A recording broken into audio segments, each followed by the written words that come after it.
from the time we got the news. Abenshi bamaze kumva makuru baratunguwe cyane Of the going to glory of Pastor Emmanuel Masengesho. Bumvise inkuru yuko Pastor Emmanuel Masengesho yagiye mu bwiza. It was too sudden. Byari ibintu bitunguranye, and therefore many of us are still in shock.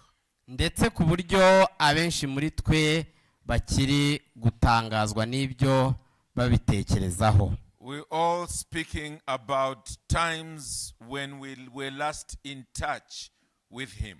Abenshi twavugaga igihe duherukiye kuba turi kumwe. And I'm one of those who was in touch with him on Wednesday around lunchtime. Kandi ari mu bari kumwe nawe kuwa gatatu mu masaha yo kurya ifunguro rya saa sita. As we were speaking about the books that he needed in order to finish his studies. Bavuganaga iby'ibitabo yari akeneye kugira ngo asoze amasomo ye. But I think part of the difficulty in this week is simply the ugliness of death. Icyagize umwanya munini muri iki cyumweru ni igice kivuga ububi bw'urupfu. It leaves us very helpless. Urupfu rudusiga nta bufasha. I sometimes think that if Adam and Eve knew the result of sinning against God, they perhaps would not have done what they did. Ngo ajya yibaza ko iyo Adamu na Eva baza kumenya ingaruka yo gucumura ku Mana ngo ahari bari kwirinda ntibabikore. But thankfully, Pastor Masengesho lived in such a way that he was ready to die. Ariko nishimwe ko Pastor Masengesho yabayeho yiteguye gupfa. And there's no doubt that one of his greatest burdens was to help each one of us to prepare for death. Nta gushidikanya umwe mu mitwaro yari afite ni ugufasha benshi muri twe kwitegura gupfa. And yet I would not be surprised if there are individuals here today who are not yet ready to die. N'uyu munsi nibiri buntungure niba hari abantu bari hano batiteguye gupfa. Perhaps you are prepared for so many other things except death itself. Wenda uri kwitegura ibindi bintu byose nyamara urupfu ukarusiga ku ruhande nturwitegure. And that to me is very sad. Ibi rero kuri je ni umubabaro ukomeye. Because all of us have this appointment whether we like it or not. Kuko twese dufite gahunda, dufite rendezvous y'urupfu wabyemera cyangwa utabyemera. And it is the most important appointment because after death comes judgment.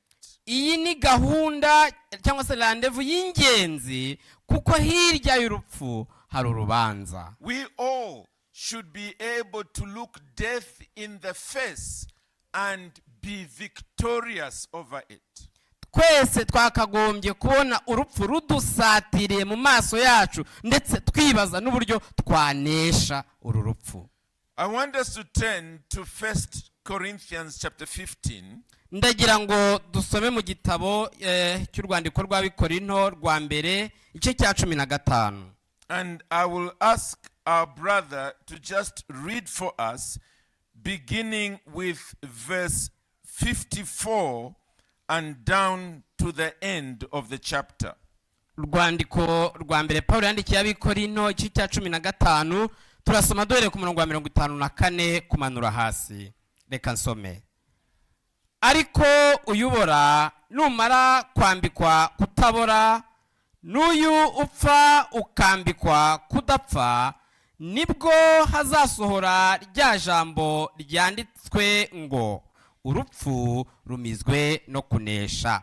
Warupfuwe, kunesha kwawe kurihe? Warupfuwe, urubori rwawe rurihe? Ibyaha nibyo rubori rw'urupfu, kandi imbaraga z'ibyaha ni amategeko. Ariko Imana ishimwe iduha kunesha kubw'umwami wacu Yesu Kristo. Nuko bene data bakundwa, mukomere mutanyeganyega, murushaho iteka gukora imirimo y'umwami, kuko muzi yuko umuhati wanyu atari ubusa ku mwami.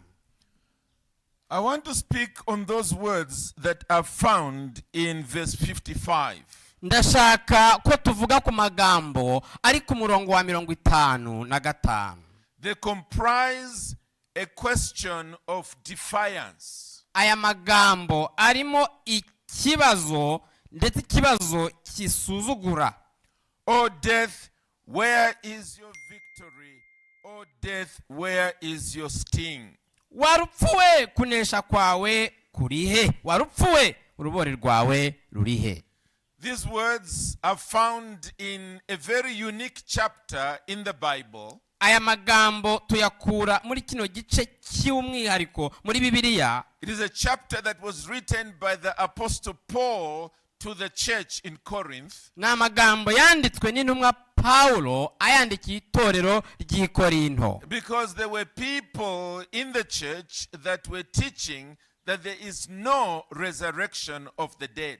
Kubera ko harimo abantu mu itorero bigishaga yuko abapfuye batazuka. That when you die, it is finished. Baravuga ngo iyo upfuye biba biheze. And Paul was not willing to accept that. Kandi Paulo ntiyari yiteguye kwakira izo nyigisho. In fact, he referred to the death and resurrection of the Lord Jesus. Ndetse yabivuze yerekeza ku rupfu n'izuka by'umwami Yesu Kristo. That both of those events were vital for our salvation. Avuga ko ibyo byombi, urupfu rw'abantu rwa Kristo, ari by'ingenzi ku gakiza kacu. He argued that if Christians die and that is the end, yaravuze ati niba abakristo bapfa bikaba birangiriye aho, then people should feel sorry for Christians. Abantu rwose bakagombye kugirira impuhwe abakirisitu. Because often they end up on the side of suffering in this life. Kubera yuko biramutse bimeze gutyo baba ari abantu b'inkubiswi bababaye muri ubu buzima. So surely they should be rewarded finally in heaven. Nukuri bakagombye guhabwa igihembo mu ijuru. And then he goes on in the rest of this chapter teaching about the final resurrection of the people of God. Akomeza mu mpera z'iki gice yigisha umuzuko wa nyuma w'abantu b'Imana. As he comes towards the end of the chapter, ageze ku mpera z'iki gice, he says, let me tell you something. Yaravuze ngo reka mbabwire ikintu. That which is perishable is going to put on what is imperishable. Ngo igishira kizambara ikidashira. That which will die is going to put on that which will not die. Igipfa kizambara ikidapfa. And when that happens, ibyo nibibaho, we are all going to shout that death has been swallowed up in victory. Ibyo nibirangira twese tuzaririmba indirimbo yo kunesha tuvuga ngo urupfu ruri hehe. And that is when he bursts out with these two questions. Aha rero niho ashingira bino bibazo bibiri. O death, where is your victory? O death, where is your sting? Warupfuwe, kunesha kwawe kurihe? Warupfuwe, urubori rwawe rurihe? Let's begin by considering quickly what that victory and sting of death is. Mureke dutekereze cyane icyo uku kunesha urubori rw'urupfu n'urubori rw'urupfu aricyo. Thankfully, he tells us in verse 56. Ku murongo wa 56 byishimwe aratubwira that the sting of death is sin, and the power of sin is the law. ngo ibyaha nibyo rubori rw'urupfu kandi imbaraga z'ibyaha ni amategeko. In the book of Proverbs, rather in the book of Job, death is referred to as the king of terrors. Mu gitabo cya Yobu urupfu rwitwa umwami w'iterabwoba. Why is it called the king of terrors? Kuki rwitwa umwami w'iterabwoba? I want to suggest at least 3 reasons. Ndagira ngo mbabwire impamvu eshatu. First of all, it is because death means the end of life as we know it. Nuko mbere na mbere urupfu rusobanura irangizwa ry'ubuzima nk'uko tubizi. You don't know the details of what happens the moment you die. Ntabwo uzi neza ibintu kimwe ku kindi biba iyo umuntu apfuye. And so a lot of people are afraid of dying. Rero abantu benshi batinya gupfa. But secondly, it is because death takes you away from everything that you own. Ikindi ni uko urupfu rugukura rukagutandukanya n'ibyo utunze byose. You see, a thief will take some of your belongings away from you, but will leave others for you to continue with. Murebe, iyo ari nk'umujura uguteye hari ibintu akwiba ariko akagira n'ibindi agusigira. But death takes you away from everything you've ever owned. Ariko urupfu rwo rugutwara byose wari ufite nta na kimwe gisigara. As Job said, naked I came from my mother's womb, naked I will go. Nk'uko Yobu yavuze ngo navuye mu nda ya mama ntacyo nambaye, nzasubira mu nda y'isi ntacyo nambaye. But here is a third reason. Impamvu ya gatatu ni it is the fact that our consciences tell us that we have sinned against God. Nuko n'umutimanama wacu tubwira ko twacumuye ku Mana. And this is what is being spoken about here. Niyo mpamvu ya magambo ari kuvugwa aha. The sting of death is sin. Ngo urubori rw'urupfu, ibyaha nibyo rubori rw'urupfu. The power of sin is the law. Imbaraga z'ibyaha ni amategeko. In other words, sin appeals to the law of God to send us to hell. Mu yandi magambo, ibyaha hakoreshwa amategeko kugira ngo ibyaha bitwohereze ikuzimu. It's like being in a court of law. Ni nko kujya mu rukiko rw'amategeko. And the prosecutor is presenting his case against you. Hanyuma umushinjacyaha akaza agaragaza ibyaha uregwa. The way in which he finishes his case, iyo rero arangije kugaragaza ibyo uregwa, is to say, I have proven to you, the judge, that this person broke the law. Ni nko kuvuga ngo naberetse ibimenyetso bacamanza yuko uyu muntu yishe amategeko. And because he broke the law, he must now be punished. Kubera rero yuko yishe amategeko akwiriye guhanwa. Because that's what the law says. Kubera ko nicyo amategeko avuga. And friends, all of us have a conscience. Inshuti zanjye twese dufite umutimanama that makes us know we are guilty before God. Utubwira yuko duhamwa n'icyaha imbere y'Imana. That we have sinned against God every day of our lives. Yuko twacumuye ku Mana buri munsi w'ubuzima bwacu bwose. We have sinned in our actions. Twaracumuye mu mirimo yacu. We have sinned in our words. Twaracumuye mu magambo yacu. We have sinned in our thoughts. Twaracumuye mu bitekerezo byacu. We have sinned in the intentions of our hearts. Twaracumuye no mu by'imitima yacu igambirira. And all these sins are recorded in the books of heaven. kandi ibi byaha byose byashyinguwe mu gitabo cyo mu ijuru. That makes us tremble at the thought that we must soon die. Ibi rero bigatuma tugira ubwoba iyo dutekereje yuko tuzapfa vuba. What the Apostle Paul is telling us in this text icyo intumwa Pawulo ari kutubwira muri iki gice is that there is a victory that overcomes the king of terrors. ni ukutubwira ngo hari intsinzi inesha umwami w'iterabwoba. And that victory is only present through the Lord Jesus Christ. kandi iyi ntsinzi ihari gusa binyuze mu mwami Yesu Kristo. Look at verse 57. Murebe ku murongo wa 57. But thanks be to God who gives us the victory through our Lord Jesus Christ. ariko Imana ishimwe iduha kunesha kubw'umwami wacu Yesu Kristo.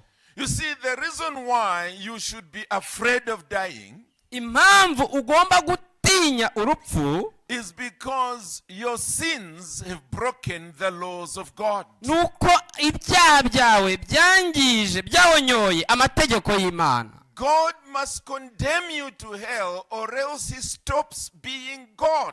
Imana igomba kugucira urubanza ikakohereza ikuzimu, bitaba ibyo yareka kuba ari Imana. And it doesn't matter how many times people say rest in peace, you will not rest in peace. Ibyo ntacyo bivuze ibyo abantu bavuga ngo ruhukira mu mahoro, ntayo uzaruhukiramo mu byaha. But the Lord Jesus Christ has acted as a substitute. ariko umwami Yesu Kristo yagiye mu mwanya w'ingurane. That's why he was born in this world. niyo mpamvu yavutse muri iyi si. That's why he lived all the way to the age of 30 to 33 years old. niyo mpamvu yakuriye mu isi akageza ubwo agira imyaka hagati 30 na 33. He lived a perfectly righteous life. yabayeho ubuzima butunganye nta makemwa. He was born without sin. yavutse nta cyaha afite. He lived without sin. abaho nta cyaha afite. And therefore death had no claim on him. kandi urupfu nta mbaraga rwamugizeho.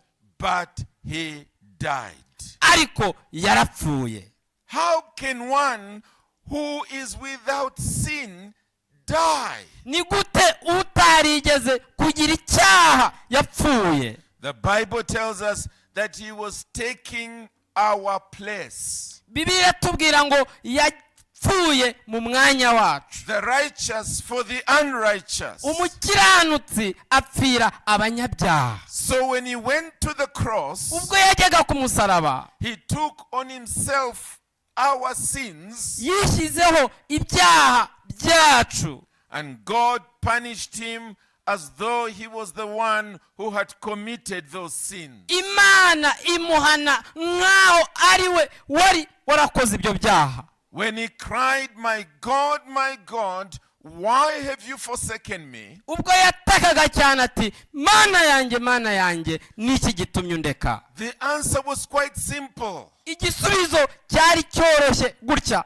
Because you are now a substitute for sinners. kubera yuko wagiye mu mwanya w'abanyabyaha. You are drinking in their hell on their behalf. uri kugotomera kuzimu yabo mu mwanya wabo. Otherwise, no one would come into heaven. bitari ibyo nta n'umwe uzabasha kuza mu ijuru.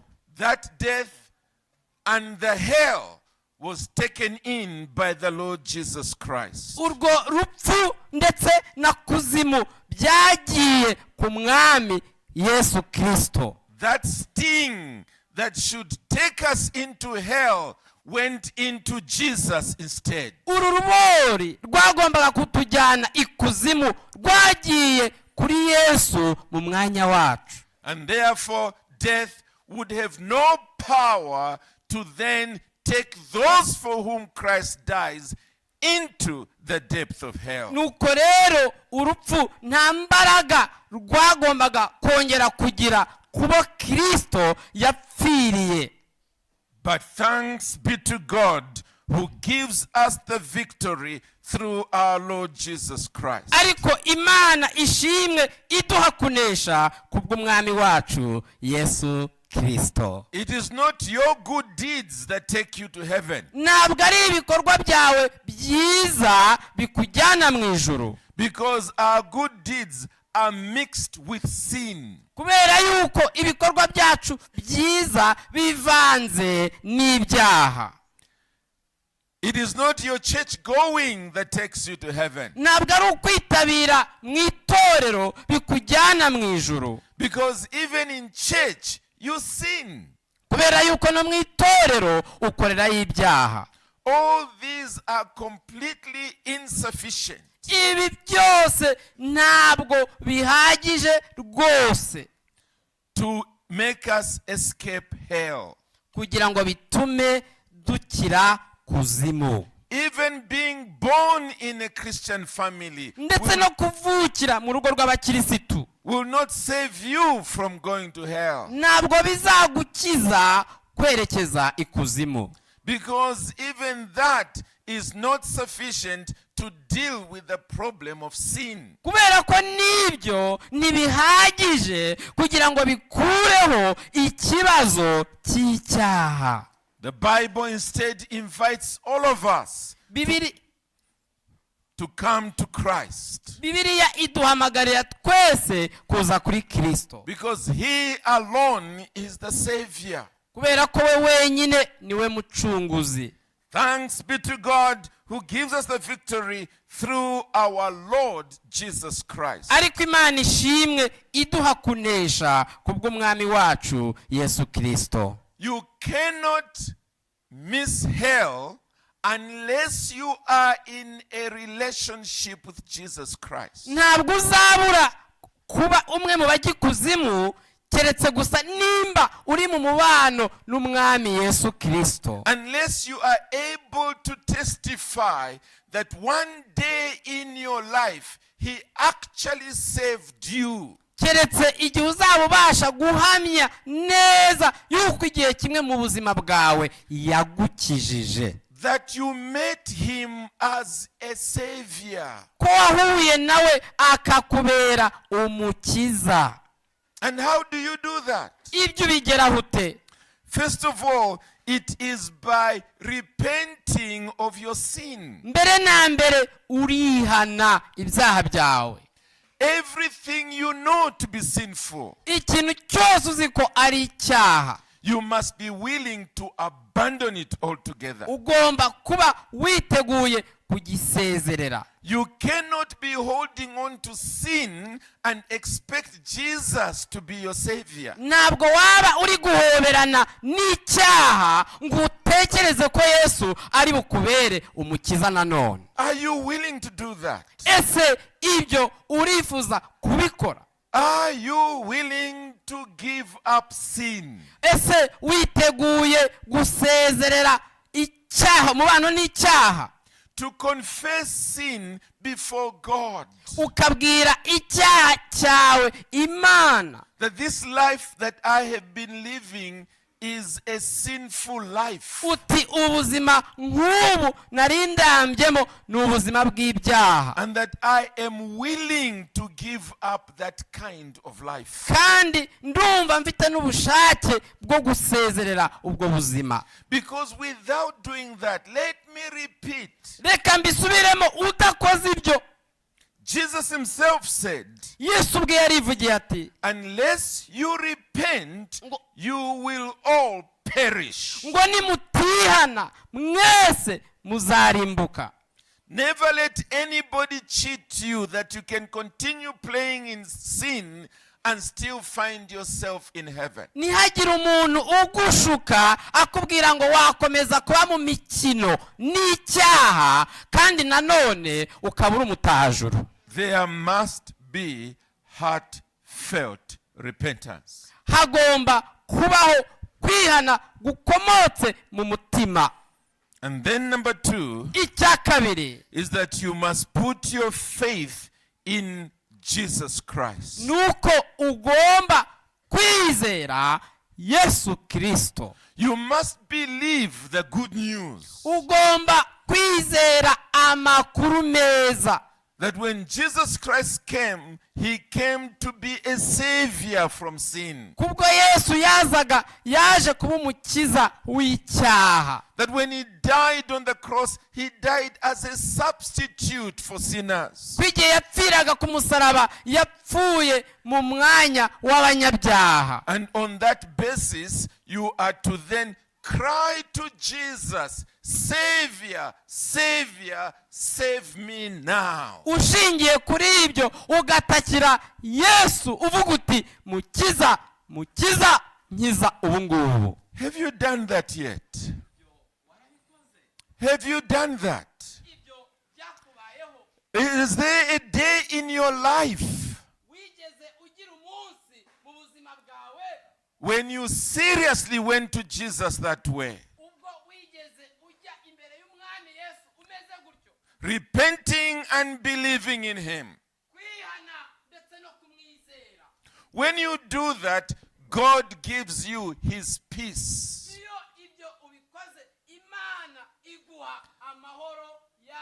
The peace of sins forgiven.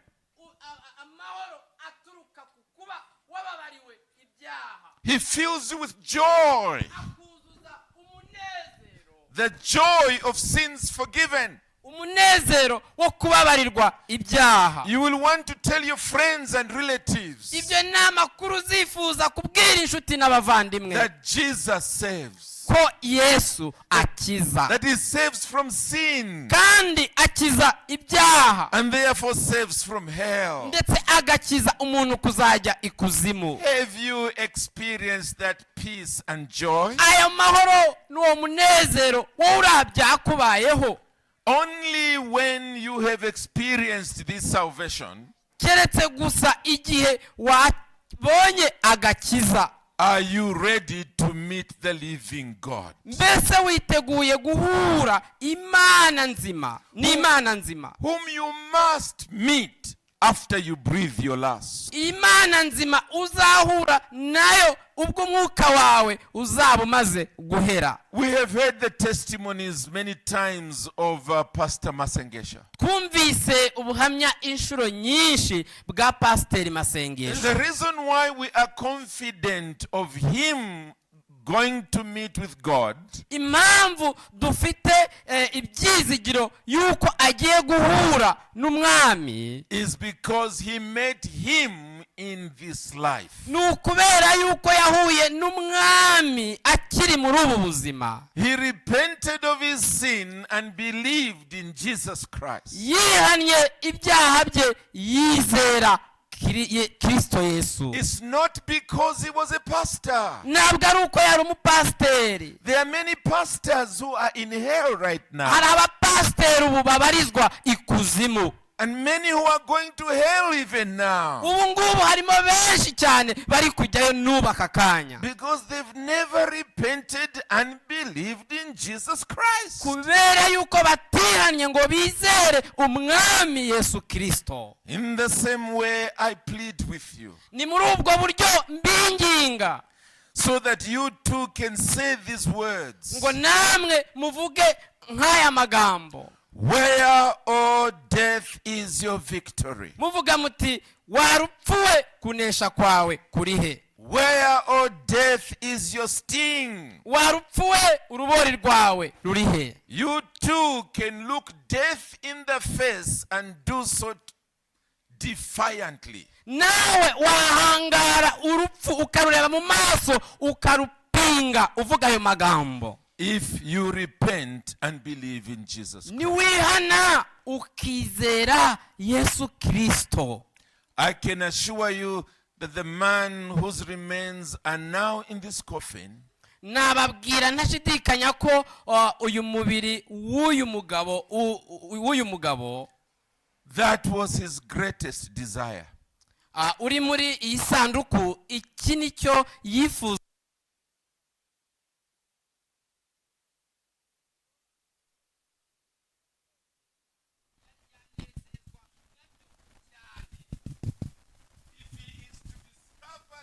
on aramutse abonye nyuma yuko that on the day he was being buried, ko igihe yashyingurwaga somebody in here umuntu urimo hano turned to Jesus Christ in repentance, yahindukiriye umwami Yesu akihana akizera, even if it's just one person, naho yaba ari umuntu umwe gusa, he will say, Lord, I am glad that I died in that accident. uyu mwene data yavuga ngo mwami ndishimye ko napfuye ubu buryo, Because this soul heard the gospel kubera ko ubu bugingo buri hano bwumvise ubutumwa bwiza and got saved. hanyuma uyu muntu agakizwa.